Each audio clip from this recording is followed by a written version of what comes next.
ladies and gentlemen. Welcome to another Disjunct Confusion Thursday Night Hangout. Hello, and welcome to the madness. As I see that my Twitch streams are all following Dragon's Dogma 2 right about now. Yeah. Dragon's Dogma 2. Did you put any more time in that character creator? Yes, I definitely spent more time with the character creator. Although, not gonna lie, after reading more into like the reviews of Dragon's Dogma 2, it's definitely a game I'm going to be waiting on because it's a harken back to the good old days where like quest givers aren't always popping out at you, and you must actually read the quest and all the kind of the old school RPG style in that regard. And I'm like, it sounds like too much work. Sorry. Ladies and gentlemen, of course, I am your host, Charlie, and I'm joined once again by the prolific cover himself, Zealeus. Greetings, sir. This is the Thursday Night Hangout. This is a live show where we try our best to cover the topics most important to you during the show. At any point during the show, if you have a topic, a comment, an opinion, a subject, whatever, please drop it in any of the chats, be it Twitch, Facebook, or YouTube, and we will add it to the show. If we do, unfortunately, run out of time, we'll add it to the very next show. Now, let's get on with the show. Now, of course, Zealeus has already hinted that he is now going to pump the brakes on buying Dragon Dogma 2, which, okay, that's fine. I thought I was pumping the brakes on buying a new game, but then stupid spring Steam sale bullcrap. Oh, dear. Yeah, they had Persona 5 for like 50% off. Nice. So knocked into like the $20 range. I'm like, oops, it's bought. So you're now a proud owner of Persona 5? Yep. I did it again, gosh darn it. Anyways, so that happened today. And I also got a haircut. So. Oh, I could tell. Yeah, because I'm wearing a hat. But I don't have like flyaways right now. So that's anyways, okay, so let's actually get into the real show. The first thing that we want to talk about is the fact that Sony has finally released the patch to allow the PlayStation the PS VR 2 to be supported on PC. But there is a catch. Isn't there always? And this is a weird one. Okay. You have to own a PlayStation 5.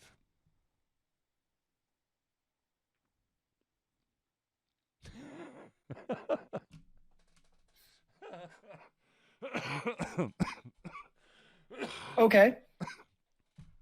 Yeah. I don't know what else to say. I'm processing. Yeah, I'm processing too. I had to reread this release several times. It's very so. What you're telling me is that the PSVR 2, which is going for about $550 right now.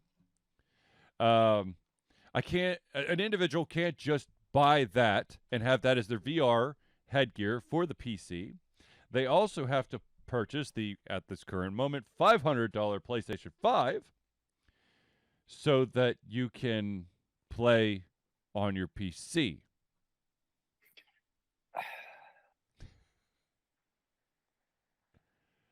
Yeah, I got nothing. So I guess I don't know a thing about this. So I'm guessing Sony is like, hey, it's still our hardware. Yep. And we still want to be tied to the Sony PlayStation. We just want to be some generic has-run VR kit, like an Oculus, for instance. So I'm guessing that's why they went that route. Also for updates. So if you want to do updates in that shit, I'm guessing it has to be done through the PlayStation so that Sony doesn't have to mess with any kind of, PC apps in order to do it. So there is that part of it. I'm fascinated by this. Yeah. I don't know if it's as bad as what Sony has done in the past to basically shoot themselves in the foot, but this seems like you just open up the door for a much newer consumers, and then you basically reinforce the door, and you have to have the special code now. And especially, there was a news report earlier this week that they were actually halting production of the VR2 because there was so much backlog inventory of it. So if your goal, understandably so, is to push more of the product. Yeah. Also, Sony has definitely come out and stated that the PlayStation 5 is basically on the way down. They it's not like you're going to see huge improvements to the PlayStation 5. They're going to be moving on to a new system in the future. I don't know if it's the near future, but they've already stated that the PlayStation 5, enhancements and all that stuff. I thought there was still the PS5 Pro that was going to come out first. That's it. I mean, so the strange thing to me still about the whole new gen consoles, whatever console you're on, is so many games are still PS4 and PS5 compatible. Yeah. And like you're already now talking about the end stages of the PS5, and yet so few games really tap the entirety of the PS5's potential anyways, due to also having that backwards compatibility. So I will make some that. Out of curiosity, because I don't know, this backwards compatibility, do you know if it's software or if it's hardware? What do you mean? So there's two different types of emulation. Because I'm assuming the compatibility is an emulator. Is it? Well, you can play on both the PS4 or the PS5. Can you play a PS5 game on a PS4? No. Okay, then there's some sort of emulation. So, anyways, I'm just curious because PlayStation 3 had backwards compatibility, and it was hardware. The early versions of the PlayStation 3 were hardware emulator, where they had the actual chipset. I got you. Yeah. I mean, of course, right now, the big advantage of still a console is the arguably better graphics for less cost than a PC. Mainly because the graphics cards issues are still so ridiculously expensive. Right. But at the same time, there was a lot of people who were really excited about being able to use the PSVR2 on the computer so that they could ramp the PSVR2 to what they thought was its full potential. Yeah, and I think at least it's a great VR kit. The headset doesn't require wearing glasses, which is nice. Yep. Now, if you have really bad vision, it might not work. I don't know. My vision's not that bad.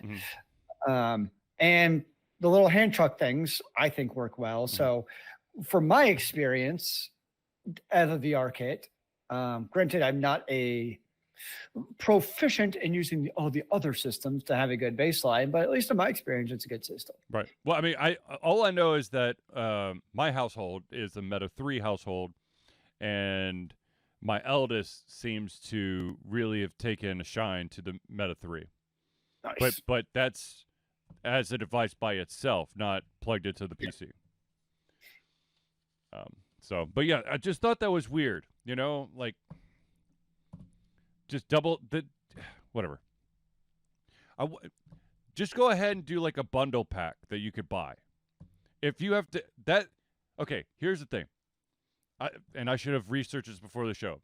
Is Sony going to now offer like buy the console and the VR in one box?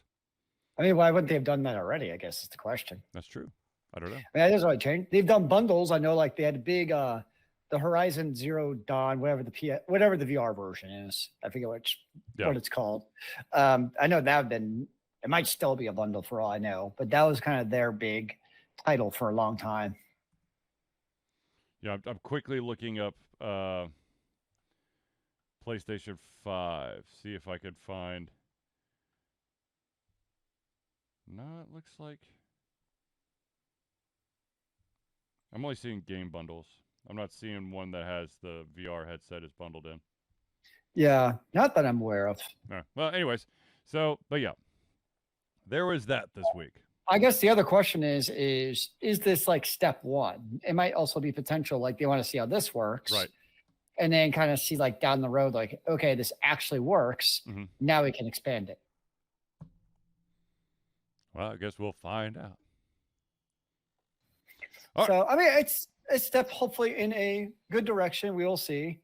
But as we know, the VR world is not taking off like maybe some of us had hoped. Well, it's still, there's parts, there's still a lot. I mean, if you watch anime, you've probably watched a shit ton of these MMO animes where they put the VR headgear on and then you're magically transported into this alternate reality and it's just perfect, and that's still science fiction fantasy. That's not happen in the real world. But we're so close. It's just another year away. Yep. All right. So let's continue let's talk about weird stories. And let's go with the follow-up to the greatly anticipated weird-ass horror movie, which was Winnie the Pooh, Blood and Honey. There is, of course, a sequel, and there's been some big news coming out about said sequel, and that is that the first movie is going to be completely retconned. And it's now, the first movie is going to be a movie that just happens to be in the sequel. Figure that one out. So people who are already, I'm using stealing lightly because I get it's public domain by now. Yep. So people are already stealing the Winnie the Pooh idea. Oh, yeah. And automatically, therefore, retconning the original material. No. Retconning the retcon? No. So there was a movie that came out, I think it was last year, called Winnie the Pooh, Blood and Honey. Okay? Yeah. They have now made a Winnie the Pooh, Blood and Honey 2. Upon the release of this movie, the first movie is completely retconned. It will now just be a movie that happens to be in this sequel movie. That's what I'm saying. So they're retconning a retcon, basically. Yeah, but yeah, I guess. I don't know. What the fuck? It's like a meta retcon. Yeah. I'm very confused, man. I know. This is the episode where we lose our brains. I don't even know what streaming services these are on. No, this is actually going to theaters. Really? Yep. Are you sure about that? Yeah. I don't believe you. I don't think it's going to be in theaters. Yeah, it said Winnie the Pooh, Blood and Honey 2 hits theaters. I don't believe that's actually going to make it to theaters. That's my. I have a hard time. The first one made it. Really? Yeah. To like the big theaters. Yeah. The AMCs and the Regals. Yeah. No way. No way. I don't believe this. Well, you can Google it, dude. It's happened. All I'm saying is that. So. I don't even. It's so. I mean, okay. The movie grossed $2 million in the United States and Canada combined. Like, that's not a movie theater run. That's like I'm showing it in my backyard. I'm charging people $5 to watch it on a projector. It hit theaters for maybe like 24 minutes. I don't know, or whatever the duration of the movie is, but it went into theaters. Mm-hmm. Yep. Yeah. I have a feeling this was something where, like, if somebody actually tried making a big version, this would be like, so, you want to show any of our future movies? Be kind of odd. If your theater's, like, shipment happens to get lost on the way there, that would just be tragic. But, stuff happens when you show Winnie the Pooh. Well, here's the actual statement. When Winnie the Pooh, Blood and Honey 2 hits theaters, it's going to make a major change to the first film of the franchise by retconning it entirely. According to one of the stars, the sequel will reveal Winnie the Pooh, Blood and Honey, which is the first one, is a movie that has been released in the world of Blood and Honey 2. Apparently, there's also another one called Mickey's Mousetrap. Yeah, I think that's the Steamboat Willie one. Nice. Peter Pan Neverland Nightmare. Yep. And Paris would be another one. Yep. So, Creepy Tinkerbell. Hey, right, they're all what you call it? Public domain. No, it's fine. It's just kind of funny. I was trying to think. We've had this discussion before, but I'm just trying to think of if there's any other public domains that I want to see turned into a horror movie. I think Sherlock Holmes would be interesting. Goldilocks and Three Bears, Death and Porridge. Yeah, buddy. Them three bears rip up Goldilocks and eat her for dinner. Anyways, so I just figured I'd drop that bit of knowledge for everybody. Now, let's talk. Add it to your watch list for Christmas Eve with the kids. Yeah, oh, yeah, absolutely. Yeah. Okay, let's. Speaking of ridiculous, how about the fact that remember a while ago we talked about the fact that there was going to be an Overwatch 2 and Cowboy Bebop crossover, right? Sure. You're going to have Cowboy Bebop skins in Overwatch 2. And they, of course, were Spike, Faye, Edward, and Jet. Yep. And first off, I don't like the look of the skins. They don't look right, especially the Edward skin. Second off, the pricing for said skins has been released, and to purchase a skin, not the pack, not an assortment, just a skin, Uno skins, is $25. You could buy the entire Cowboy Bebop series on Blu-ray for $25. That's 26 episodes. That's 13 hours worth of amazing anime, or you could get in my opinion, shitty looking skin for Overwatch 2 of one character. And you said there's 4 of them? Uh-huh. So again, all 4 would cost you $100. Yep. Damn. Yeah. It's all it's the microtransaction way of online PvP games. So what I want to know is how much did Blizzard, Activision, Microsoft, wherever the fuck they're called now, how much did they shell out for this crossover? And is that why it's going to cost you $25 to get one skin? Well, it's going to cost you $25 because they know people will buy it. I don't think it's a matter of how much that cost them for the rights. It's a matter of they know what they've charged for the other skins. And it's you look at online games like that, $15 to $25 is the going rate. I'm not saying it's not insane or ridiculous, but gamers time and time again have shown that that is what they're willing to pay. And if that's what they're willing to pay, then that's what they're going to charge. Which, yes, I 100% agree is a ridiculous amount of money, but people will have that very strong attachment to some of the characters from a anime like Cowboy Bebop and will 100% pay. What's the conversion rate for coins? Jesus. I love this. Overwatch to coin value.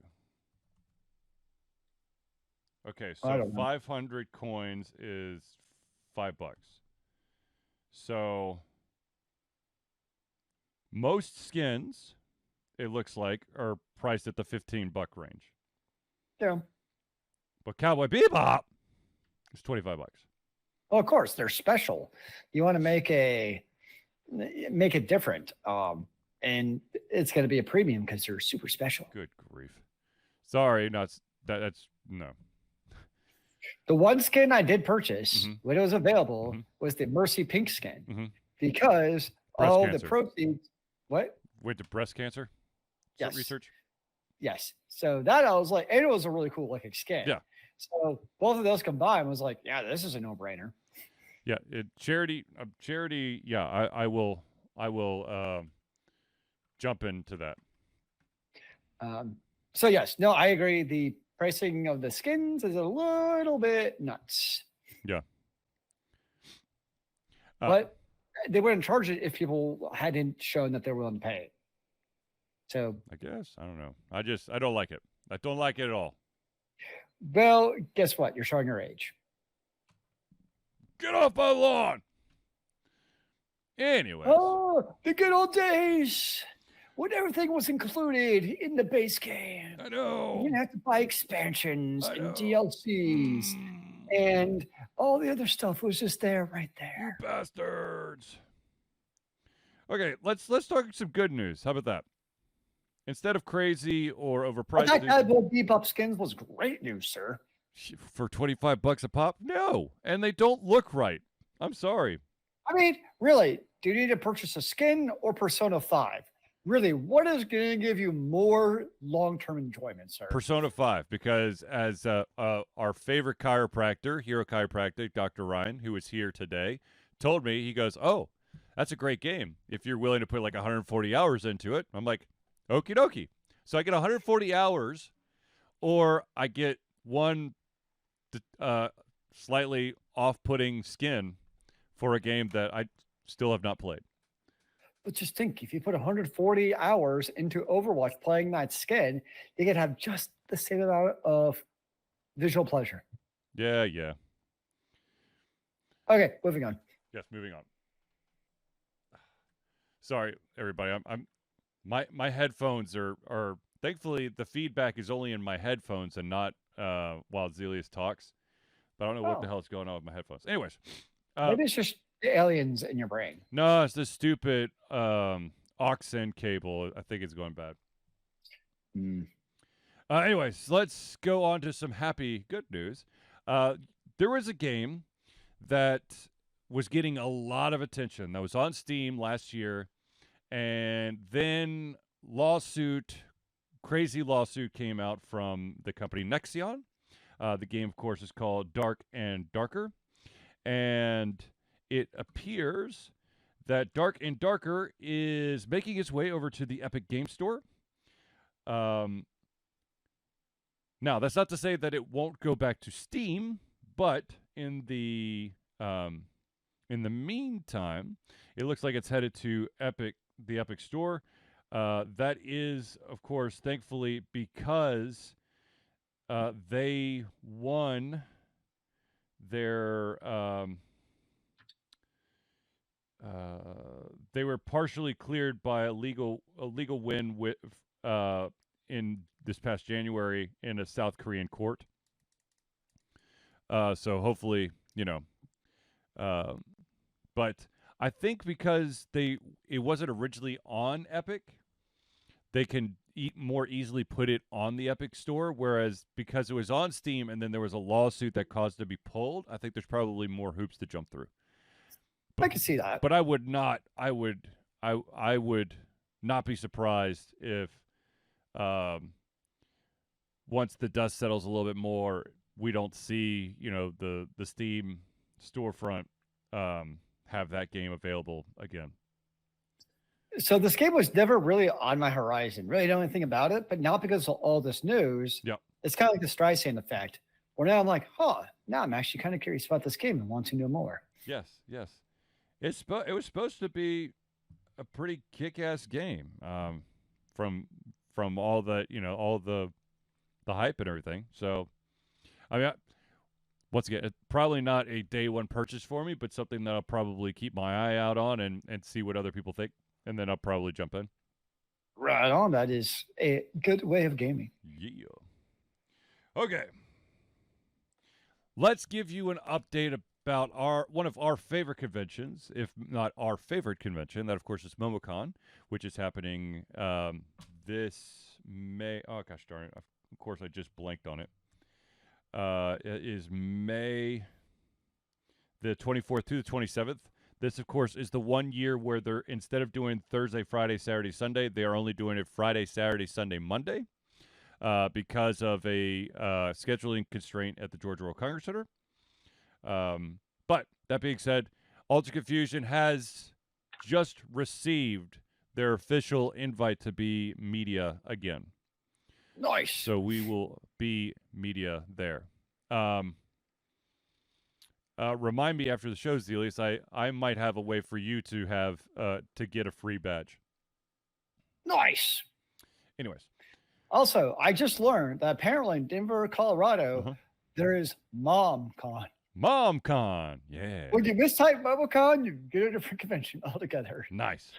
Hey, that's probably a better result than what could have happened with a mistype. I know. Yes, you're right. Just not in Texas. Oh boy. So yes, I am definitely already looking forward to MomoCon. It'll be interesting. I never went on Thursday, so I'm not missing the first day of MomoCon this year. Huzzah! Yes, I still haven't heard anything about the panel for this year, so I don't know if we will be presenting one. It won't be Thursday night 8 o'clock this time, at least. This is true. This is very true. We will actually be able to do a Thursday hangout before MomoCon.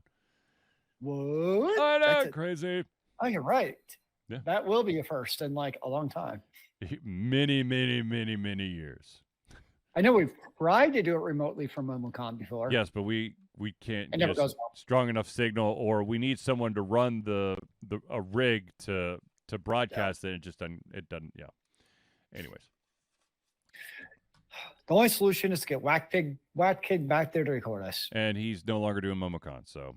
I know. So sad day. An ongoing issue. You bastards. All right. Ladies and gentlemen, I would like to pause real quick and thank the individuals that help Ultra Confusion be the Ultra Confusion that you love and adore. And these, of course, are the friends of the show. So without further ado, let us start off with the Indie Cluster.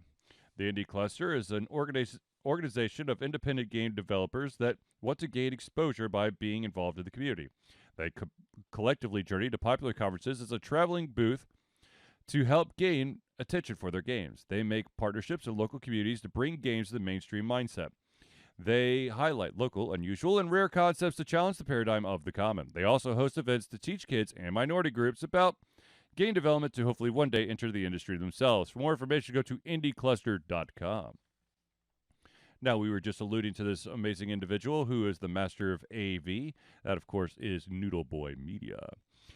Founded in 2015 by Andrew Tran, Noodle Boy Media, previously White Kid 47 Media, is your choice for professional photo shoots and panel recordings at conventions. They pride themselves in providing a high level of professionalism, top-notch experiences, and quality services. If you want more information and to view their full list of services, check out facebook.com/noodleboymedia. Another individual that we hinted at earlier in the show, that of course is the chiropractor that will help get all those aches and pains out of a long gaming session. And of course is Hero Chiropractic. Hero Chiropractic is a unique healthcare practice set up by Ryan Moore. The company's focus to elevate a patient's experience of freedom, creative expression, and joy. They believe that everyone can be a hero and has incredible heroic potential inside themselves waiting to be unleashed. Hero Chiropractic focuses on mobile chiropractic care in the greater Atlanta area. They are committed to healing clients by creating a plan of action uniquely suited for each person. They make that plan of action as convenient and affordable as possible, and most importantly, suited to your individual needs. For more information, go to herochiropractic.com. The next shout out we got to give is to the individual, the music maestro himself, and that, of course, is CrossPad Creative. Need a new logo or want to work on a full branding and content strategy? Or maybe you need music or audio for your content, just like Ultra Confusion? CrossPad Creative offers a whole host of solutions for individuals and small businesses. Just email Josh at crosspadcreative@gmail.com and see what he can do for you. The final shout out we got to give is to the original backer of Ultra Confusion. That, of course, is Agile Axiom. By day, Axe leads both a development team and system administration team working with satellites at NASA's Goddard campus. But while not in meetings and many times during, he is the Agile evangelist, Agile Axe, championing the philosophy of Agile and trying to make the world a better place for software developers, testers, system admins, and software projects the world over. Decades of experience in software development and leading Agile teams are brought to bear against the evil processes, inefficient work, and bad habits. For more information and also to check out his book, go to agileaxiom.com. Now, before I tell you, because I know that you're all dying to know, how do I become a a friend of the show. I do want to say that if you are watching this or listening to this recorded, in the description of this show are all the links. So just in case you didn't catch it in the chat window, you still have access to them. All right. Now, how do you become a friend of the show? Well, my friends, we are going to ease your troubled mind by telling you that Alter Confusion survives on the love and support of fans like you, and that's why we have a Patreon page. Patreon lets you, the fans, lovers, haters, demigods, interdimensional beings, gods, demons, aliens, vampires, werewolves, swamp creatures, mummies, supporters, and more to become active participants in the work we love through a monthly membership. This gives you access to exclusive content, community, and insight into our creative process. In exchange, we gain a bit more freedom to do our best work and the stability we need to build an even stronger creative career. We currently have 2 tiers that you can pledge at. These are both monthly tiers. The first one is $1 a month. That's $1 a month or $12 a year. And what that will get you is early access to the playthroughs as well as the ability to participate in patron-only posts. Now, if you're feeling extra frisky and you want to be a friend of the show, what you got to do is you got to bump that up to the $5 a month. That's $5 a month or $60 a year tier. Not only to get you everything at the $1 tier, but you also gain your name or organization added to the Friends of the Show section of every single Thursday night hangout. So if you want to become a patron of Alter Confusion, go to Patreon. That's patreon.com/Altered Confusion. Now, ladies and gentlemen, I am happy, nay, proud to say that for the 13th straight year, Alter Confusion is fundraising for Extra Life. Extra Life is gamers doing what they do best, game, to help sick and injured children at their chosen Children's Miracle Network hospital. The money we raise through Extra Life will go directly to Children's Healthcare of Atlanta as unrestricted funds. This means that the hospital decides where and how to spend the money to ensure the dollars we raise make the biggest impact in the lives of the kids they treat. So if you have the capacity to donate, please go to extra-life.org and search for Altered Confusion today. All right, now let's jump back into all the stories. The next story we have to tell you about is this. It's another sad one, ladies and gentlemen. I'm sorry. Today, I feel like this year, there's more sad stories that are coming out about the industry, be it layoffs or cancellations or stuff, than anything else. Okay? Or deaths. It's been very traumatic for everybody. It has been. Yes. So here's something to ratchet up the trauma level, and that is that the developer behind Baldur's Gate 3 has come out and has clearly stated that they are moving on to their next project, and it's not going to be Baldur's Gate 3 DLC nor a sequel. They are done with the Baldur's Gate license. Is that necessarily a bad thing, though? No, I mean, like, not. Divinity wasn't based on D&D, right? True, it's not. But I think that because of the developers like love and support for the fans and fixing like the kissing in the game, extra little things for the fans. They were hoping for, you give your consumers an inch and they expect the moon. And so they have just confirmed that there's not going to be any further like Baldur's Gate 3 content. Now, of course, it's not like they're not going to it's not like they're ending their support of the game. They'll still throw out the patch here and there to make sure that if there's a weird bug or something that gets fixed, but there's not going to be any DLC. There's not going to, for now, there's not going to be any sequels. However, they did want to point out that they are still planning on cross-platform support. So that's still in the works. So there is a little bit of a silver lining for everybody.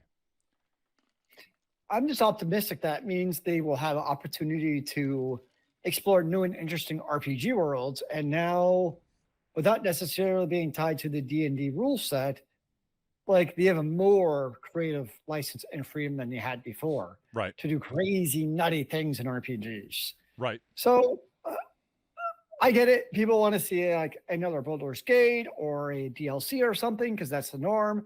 You have a franchise that's done so well as Baldur's Gate 3, and why not just build on it? Mm-hmm. But at the same time, if you can do something new and interesting, I say go for it. So I'm cautiously optimistic that it'll actually be even more fantastic than before. Yes. One can only hope, and I hope, I hope that Larian, is it Larian Studios? I can never remember.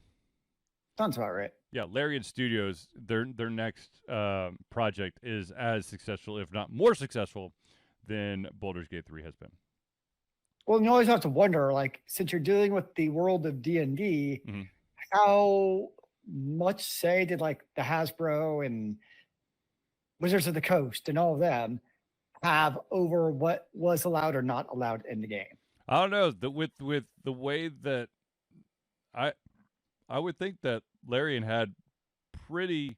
I'm sure there were some limitations, but the having at least like a PG-13 kind of romance instead of the G-rated romance in Starfield. Fair enough. All right.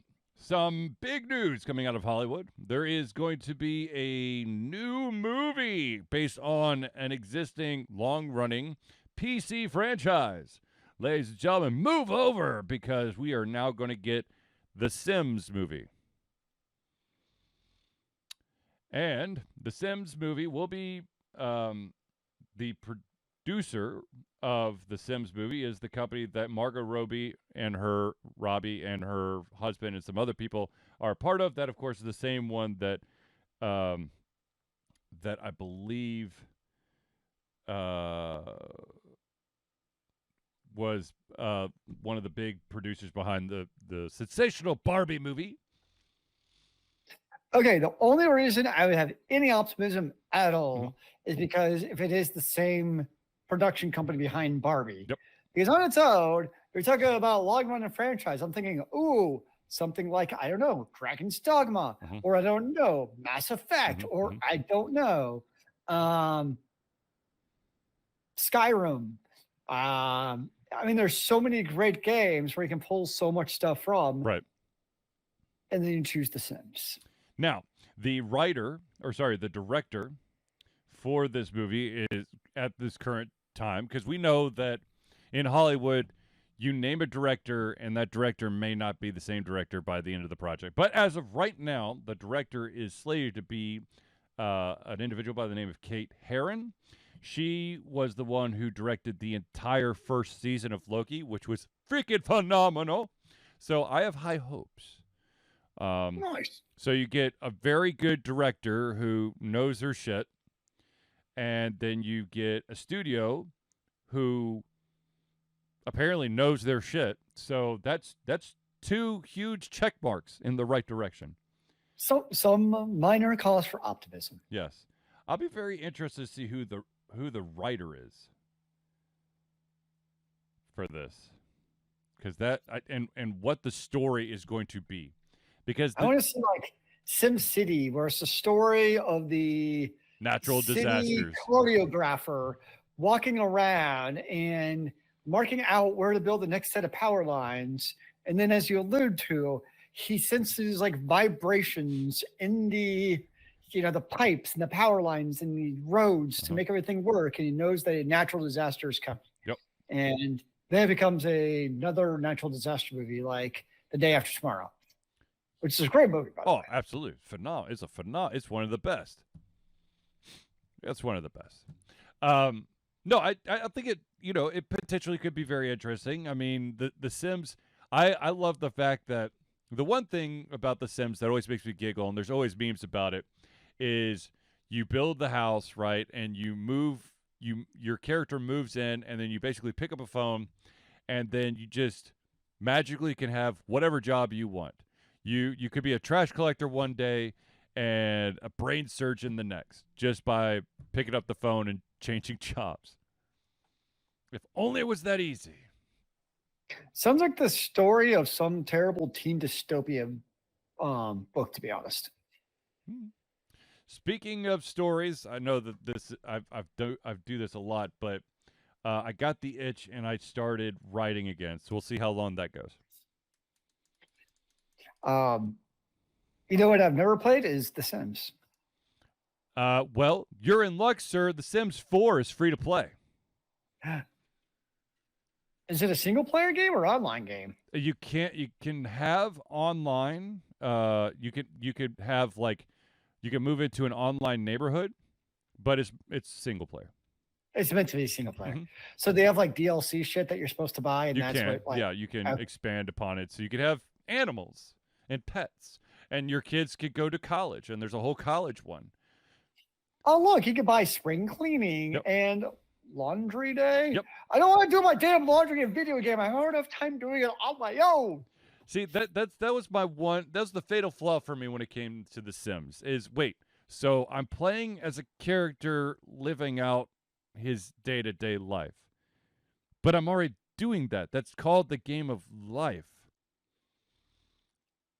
and I get depressed enough with my life. Why would I want to get depressed again by the fact that I forgot or I accidentally removed the ladder out of the swimming pool, so all my characters drown? I can relive my wannabe days of being a goth, apparently. Yeah. Hey, look, the skins are only $5, though. Yeah. Oh, that's a steal. Ooh. You get 5 skins for the price of 1 in Overwatch 2. And you can actually see the skin. Yeah, oh, that's the other thing. Isn't that brilliant? But yeah. So Margot Robbie, the group that she's a part of, is going to be the producer behind the Sims film, and the director for the time being is Kate Herron, who of course is the mastermind behind the first season of Loki. So that is good news. Hooray! I will be cautiously optimistic. Yeah. Yeah? Yeah. We can be cautiously optimistic. All right. Now, there comes a time in every man's life where he or she, I guess every person's life, where they may run into a situation that no one else gets to run into, or they just luck the fuck out. And there is an individual who lucked the fuck out. It was me. I don't know what it was, but it was not me. So there was someone who, I don't know if it was eBay or something, but they were selling a PlayStation 3 dev kit. No, not dev kit. Let me make sure here. No, yeah, it was dev kit on eBay. There we go. Someone was selling a PlayStation 3 dev kit on eBay, which turned out to have a prototype or a demo of a game that has since been canceled. The individual bought it for, I don't know how you break it, 525 pounds. Yep. So I guess, close to, I think the conversion is like $700 or something close to that. Anyways, for that money, they got their hands on the game, and they got to play an early version of the PlayStation 3 of Time Splitters 4. Lucky effing bastards. Is it worth $725 to potentially play a video game known as Time Splitters 4? Yeah. I mean, I don't have that money, but that's freaking awesome. That, because the thing is, at the bare minimum, now the guy could, I'm sure that he could get really super shady and like try to sell make copies of it. They try to turn a profit for it. But at the bare minimum, there is now at least a copy in the wild of some version of Time Splitters 4 that could go down in the annals of history Of what could have been. What could have been, exactly. I loved Time Splitters 4. I mean, those are the whole Time Splitters series. Those were the guys that broke off from Rare after GoldenEye and decided to basically, what if we did like a weird time travel shooter game that basically took the multiplayer of GoldenEye and just added, like, instead of, James Bond, you would have like maybe a lab assistant or a laboratory scientist, and instead of having an odd job, you could play as a monkey with an attitude and stuff like that. So I remember playing with you on the map creator. Yeah. Oh God, I love it, dude. The amount of time I spent on that map editor. Oh God, I love the map editor. I love my favorite map editor was for the second Time Splitters. The third one, Future Perfect, it just didn't feel right. But the second one, oh my gosh. Also, I am freaking OCD out to the extreme. So any map that I created is symmetrical. I can't help it. It has to be symmetrical. Otherwise, it bugs the shit out of me. The only downside to the Time Splitters 2 map editor was that you only were allowed a certain amount of space. And so there were times where I had to remove a bunch of stuff so I could keep the symmetry. It's like Twitter. You're limited to a certain number of assets, and you have to keep constrained to that. Exactly. So I'm guessing for Time Splitters 2, it was actually a hardware constraint. Probably something to do with space and resources. Probably. You couldn't go too crazy, or you'd actually like crash the system. That probably had to deal with it. And also at that time you had the memory card, so you also had that constraint as well. Yeah. Oh, the memory cards. I forgot all about those. Yeah, buddy. Anyway. You thought you had the perfect save game. You'd go to load the card. That was correct. You had that third-party card that apparently like corrupts if your PlayStation 2 or PlayStation 1, if the temperature of it changes by 4 degrees. Anyways, so I was talking to Zealeus offline. I don't know if it was last week or maybe the week before, but I jokingly had asked for something, and it actually arrived in the mail for me. And so I want to show it. I know that Zealeus, I don't know if Zealeus can actually see it, or I'll show it to him later. But I have in my possession an actual play date, which is that weird-ass handheld that has 2 buttons, the D-pad, is that a and clock? The crank. Is that a clock? Yeah, it's a clock telling me what time it is. This is the lock screen. Nice. Yeah, so, and there's the crank. I currently have 3 games. There were 2 games that are automatically loaded, and then I purchased the game. So there's a developer out there who's made a bunch of very well-crafted games. I believe the most famous of his games is Papers, Please. His next game, he decided was going to be just on the play date, and that game is called Mars. I want to make sure I get this right. Hold on. Whoops. Move to home. It is called Mars After Midnight. And I played a little bit of it. It's basically you're letting you basically work the door of this like support group, and right now I can only I'm only supposed to allow individuals with one eye, so only Cyclops. Cyclops just come in and then they eat the cake and they mess up the table and you have to clean the table. But it's interesting. It's silly. It's stupid, but it looks good and it's fun. And I thought, I don't know why I thought this, but the crank isn't actually to like power the game or power the system. The system actually, you use a USB-C.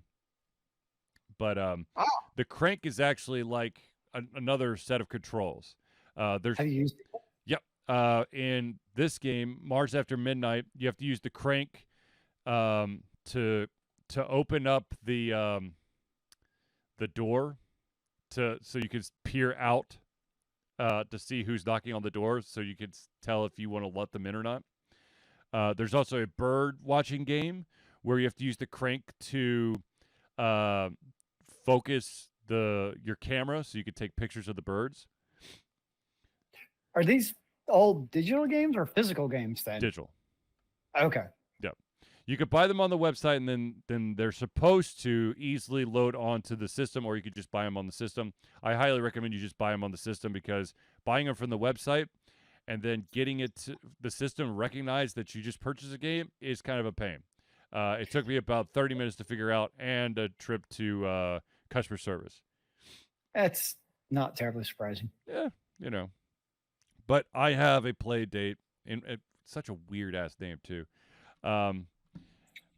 It's probably better off for single people like me. Like, hey, I have a play date tonight. Yeah, I'm not lying. Yeah, but yeah, no, it's interesting. I don't foresee it becoming the next big thing, but it's something to have that doesn't have. The one downside is there is no backlight, so you have to be in a well-lit room.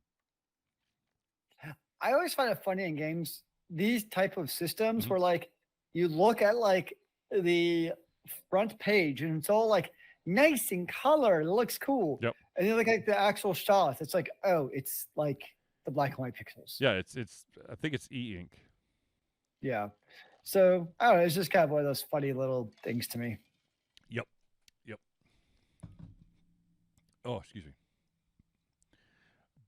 But yeah, I will continue to take it for a spin. We'll see where it goes from there. All right.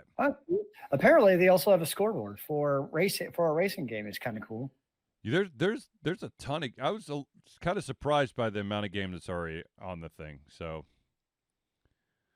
I mean, I guess if you get on early on the play date, you might be able to like make a name for yourself versus Steam, where it's damn near impossible.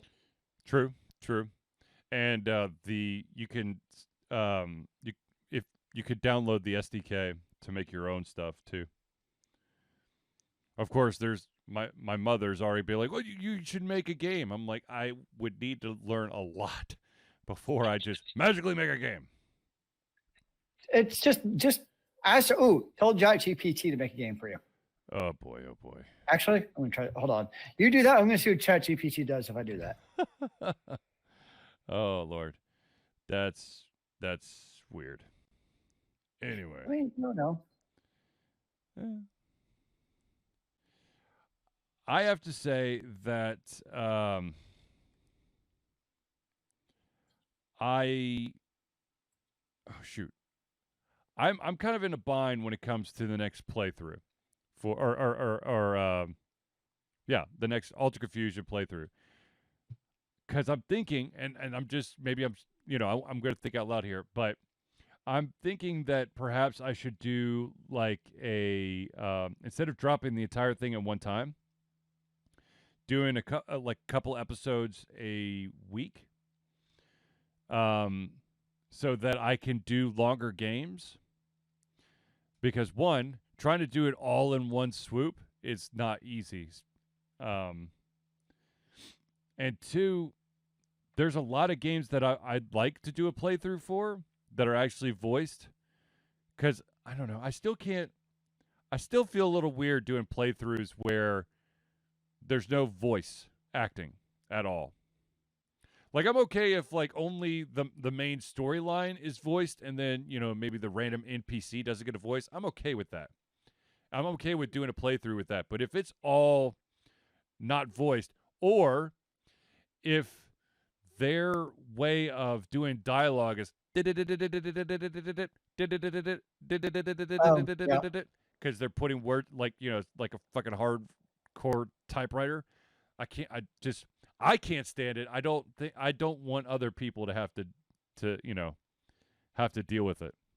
I know the perfect game. What's that? Persona 5. I know. I'm really thinking about it. an extended playthrough for the next year. Yeah. I don't know. I think that with Persona 5, it could go one of two ways. Either it'll be a long ass playthrough, or I will bail on it because I've screwed up something. Yeah, I hear that. And that's the other reason why it kind of scares me for, doing dropping a couple episodes at a time. Because when I'm doing a playthrough, I want to be able to play. I want to, I guess that would make me accountable if I say I have to do this. Even if I'm, have a calendar and a schedule where you must follow it. That, and also will force me to play through the entire game and not give up. Yeah, I know that story all too well. Because there's quite a few games out there that I played a huge chunk of and then accidentally dropped off the face of the planet. Yep, that happens all the time.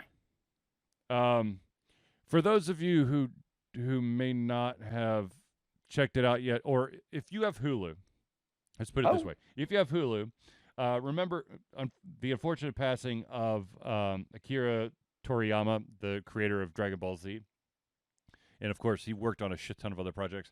But his latest project that he was working on for Hulu is now available, and that is the why did I just blink out on it? It's called, is it Sands of Ruin? Hold on, let me double check real quick. Now it's gonna bug the crap out of me because I actually checked it out. It is at this current moment in time. It's called Sandland. It is only sub.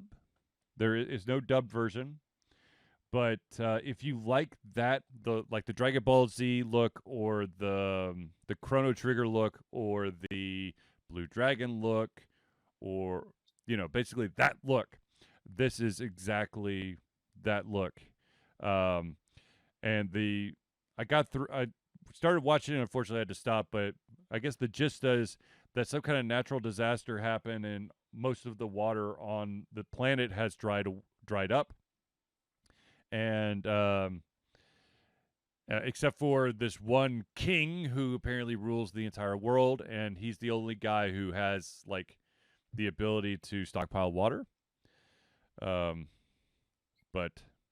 there's a demon race and there's a human race, so it looked cool. I will jump back into it later. Just like I said, I had to do taxes. Okay, I'm not happy about it. I need to do my taxes this weekend. Yeah, I had to bring I had to go home and bring my laptop back to the tax place because it turns out that a bunch of the forms we thought we didn't have. So I had to hotspot through my phone onto my laptop to pull a bunch of files and email it to the tax the preparer person. And it turns out we're still missing one document, which we're hoping to get tomorrow. Well, so I started watching anime on Crunchyroll, and I want to watch the most actioniest, goriest animes there are. It turns out, it seems like there's a very strong correlation between really cool, badass fight sequences and must show all the boobies. Yeah. Yep. I don't know what it is. My God, I've closed the curtains. Otherwise, I get the police calling me for being some weird sex fiend, because they're all like that. I think once they get, I don't know what it is, but I swear to God, on Crunchyroll, as soon as they get the mature rating or the heading, they're like, well, shit, we already got it, so let's everything goes out. Let's go. I want mature rating for the action crazy sequences, Berserk style. Yeah. I don't need it to also be harem tits and ass type of show too. It's just it's kind of funny where that's a thing, and I didn't know that until last week when I started watching these. Yeah. So I'm learning a lot about the various unknown to me subgenres of anime. But if you're looking for a super duper gory show, and it's slowly coming out, it's not completely out yet, but there is a show called Ninja Kamui, which I believe I think you can watch it on Hulu. I think. Because I think it's through Adult Swim. And it is so bloody. It's not Crunchyroll. No. But it is bloody. And it has a great musical intro. To I found out about this band because a while ago. Actually, it's the same band who does the opening to the anime that's on Netflix called Bastard. Yes. There's the band's name is Cold Rain, and at first I thought that it was like Linkin Park. It sounds like Linkin Park, but it is a Japanese rock band that only sings in English. And they're the guys behind the theme song for Bastard, and they're also the same group as behind the theme song to Ninja Kamui. So, if Cold Rain comes to Atlanta, I'm fucking seeing them at this point because I am hooked. I've branched onto much more of their music than just those 2 songs. Just in case anyone's like, really? After 2 songs, that's it? You listen to those 2 songs? You want to see them in concert? There's people. There's more than. Huh? They have more than 2 songs there. Oh God, yes. And also, let's be honest, there are people out there who fall in love with one song and then go see that band in concert. And then they just kind of nod their heads through all the songs except for the one song they can sing backwards and forwards. Nothing wrong with that. No. Oh, speaking of nothing wrong with that, ladies and gentlemen, of course, I'm sure at this point you are dying to know where can I get an Ultra Confusion hat or other Ultra Confusion merchandise. Well, I could tell you right now, and that is go to alteredconfusion.tv/merch. That's MERCH. And you can check out the catalog that we currently have. We have a dog bowl, a coffee mug, flip-flops, a journal, the hat, a sticker. Is that it? I think that covers it. Yeah, okay. That's all. Yep. If you're wondering what the sticker looks like, I've got a copy of it. Bam! Nice. It is on the back of my work laptop as well as on my car. So if you ever go to a convention where I'm at, you'll know where my car is immediately by looking at the back window, left-hand side of the window where it says Ultra Confusion. And I have the very unlabeled car, so I honk and curse at you. You won't actually know what I'm affiliated with. No, you'll be like, oh, shit, it's Zealeus. Because he's the only one on the road that doesn't have any clutter on it. Aha. That's very devious indeed. Yeah. Maybe I should get a UGA sticker because then it's just like half the other. Oh, Jesus. You put a UGA sticker, you might as well be wearing camouflage. I blend in. All right. Well, at least By in the Georgia. Way, you should know, I asked ChatGPT, and I already have a program for you to create Space Invaders for the Playdate. Nice. You might have to learn a little bit of Python on the side to kind of like, floss the edges, but I have faith in you. There you go. Well, they do allow side loading as well on the Playdate, just in case you're curious. Wow. Apple, take a note. Yes, after Apple. Remember, Apple did shut down the Epic development account. Of course, I don't know if you saw, it just got filed today, the big antitrust against Apple. Which court is this now? This is from the DOJ. Oh, so it's the America. That's America. Which best of luck. When it comes to monopolies in America, I think there's much, much bigger issues than Apple's. Yes. However, that is still an issue. I don't think it is personally. Maybe I've drank the Kool-Aid too much. It's very possible. But you're right. There's possible to have issues with more than one thing. It's not a mutually exclusive thing, but there's other actual real legitimate monopoly issues that we just don't give a crap about. Yes. Agreed. And it's yes. Anyways. Yes. I'm the Apple antitrust, that should be a problem. I personally, as a consumer, I don't think it really hurts me, except for the fucking price tag to get a new one, because the Apple logo on the back of it. You could move to an Android and be stuck with the dreaded green bubble. No, thank you. where they've actually done, well, you're lucky, you're married, but there's actually been studies done where dates will like swipe left on you, or I guess you've already swiped right at this point, but they will literally start blocking you if you see you don't have the Apple Blue bubble. Oh, good grief. It's real. It's a thing. I mean, granted, I think if somebody that shallow, I don't think I'd want to date them anyways, but it's a thing. Yeah. Sure. Yeah, no. Yeah. Anyways, let's see here. Zealeus, you still playing Last Epoch, or we moved on? Oh no, I started a new class. Hey, yeah.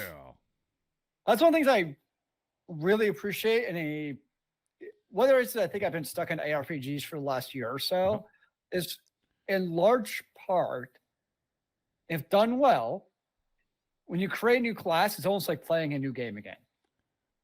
And that's why I'm still stuck in this damn game. Is I'm like, oh, I'm just going to try a new class and see what happens. So that's where I'm at. So yes, I think I've now tried every class up to like level 50 now. There you go. That's called dedication, baby.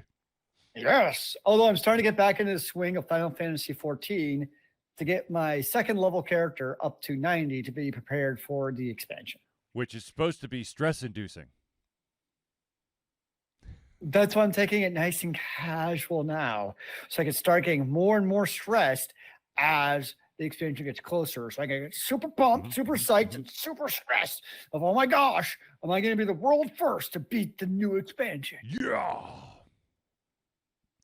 I, of course, I will actually be curious to see if, so like when Endwalker came out, the last expansion, it was like a tsunami. I don't think anyone was expecting, where like it started out with like the a queue, and then just grew and grew and grew and grew and grew until they actually had to stop sales for a while. The thing with Endwalker though, it was the culmination of like 4 expansions. So I think it was more of a very much a special deal that you're not going to see again with Dawn Trail, but we shall see. It also apparently doesn't help that the servers and server code for Final Fantasy 14 is built on like zip ties and duct tape because the game is pretty damn old. And it's not just a matter of hitting scale and make it like magically work. Fun. Indeed. What about you? Will you be getting into the Persona 5 world? Yeah, I think that's what I'll do. And I think I'll choose that as my next playthrough. I know that I was hinting on doing the game. Let me make sure that I get the name right. NeuroNet Mindex Proxy, but I'm just not feeling that playthrough. So have you played previous Personas? I played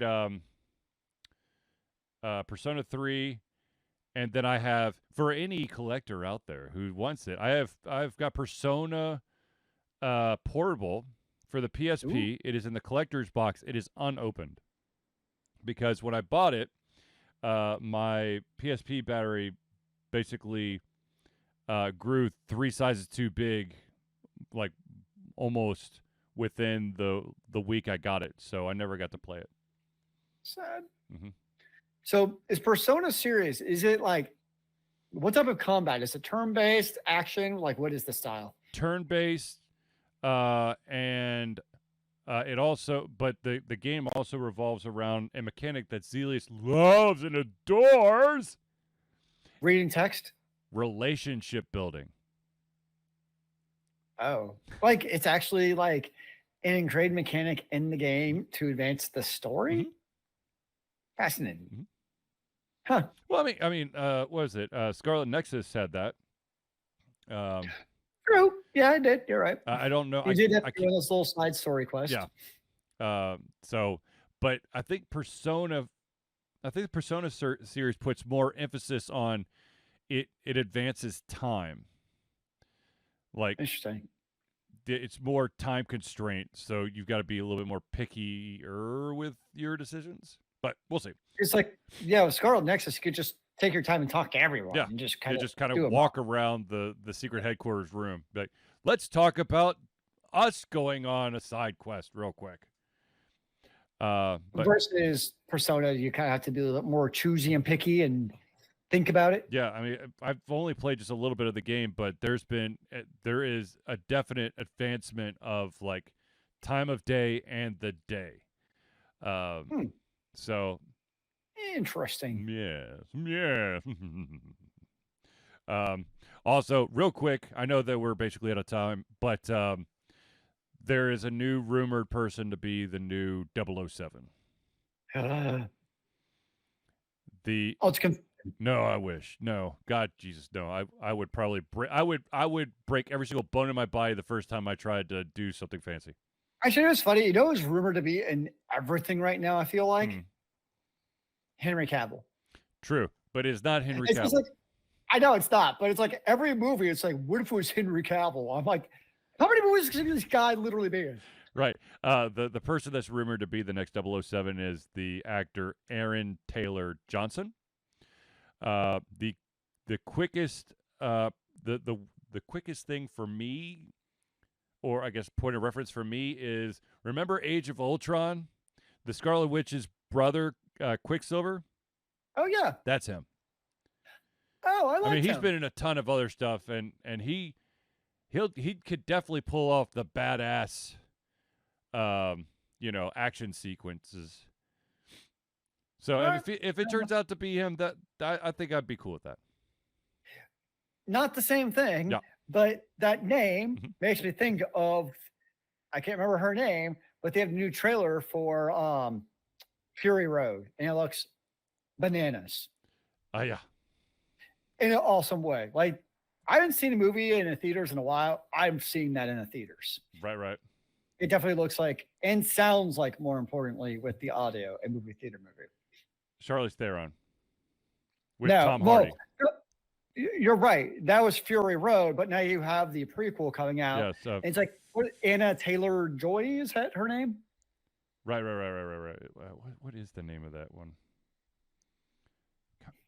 Whatever. Anyways, she's the only person. She somehow made chess interesting. Oh, the Queen's Gambit. Yes. Yeah. Okay. That's Excellent. That is indeed Anna Taylor-Joy.